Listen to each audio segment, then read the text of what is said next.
Martial arts all have this thing where they try to legitimize themselves by claiming to be practical.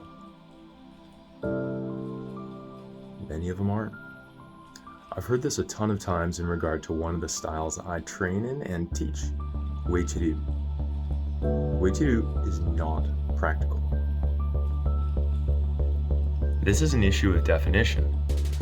Practical, of or concerned with the actual doing or use of something rather than with theory and ideas.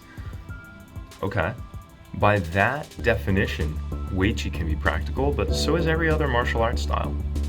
Number two, this is really what I'm getting at, of an idea, plan, or method likely to succeed or be effective in real circumstances, feasible.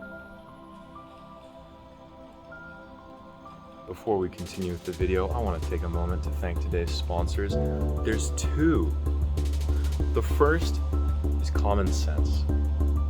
The second is critical thinking. They don't pay me money, they just make people angry with me.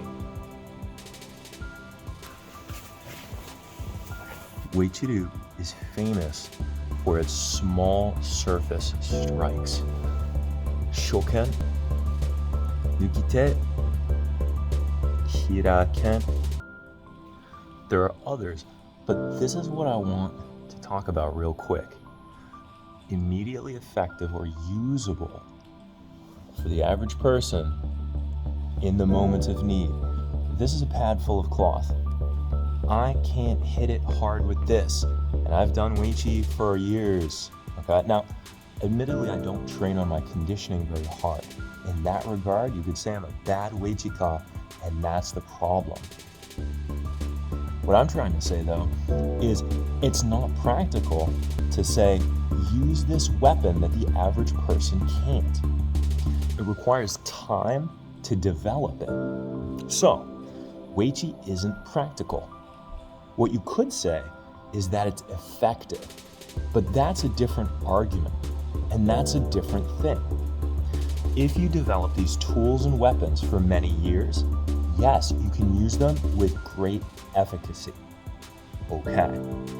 But for the average person, in a moment of need, Uechi Ryu would not be practical because you couldn't use a shoken, a finger strike, nukite, a hiraken, cat paw, without injuring yourself and probably hurting yourself more than the bad guy. At least the way stuff is usually taught in traditional Uechi at this point. Is it a little bit of a cop-out? Yeah, probably. But you know what? I'm sick of hearing this is practical without defining the context, what we're talking about. Is it civilian violence? Do we have a realistic view of what that constitutes? Of the definition of the word practical versus effective, right? If I can do push-ups on this, then I can use it really effectively to cause damage to another person. But if I can't do that, which I personally cannot, and I represent somebody who's trained in martial arts for many, many, many years, then I don't think it makes sense to call that practical. For the average person, it's not going to be successful. Think about, by contrast, something like Krav Maga, which, however you feel about it, at least they're saying, look, somebody grabs you, you do this, this, and this. Bang, bang, bang. It's not pretty, but it's designed to be maximally effective for the average person. That would be practical. So, let me know, hate me, yell at me. See you soon.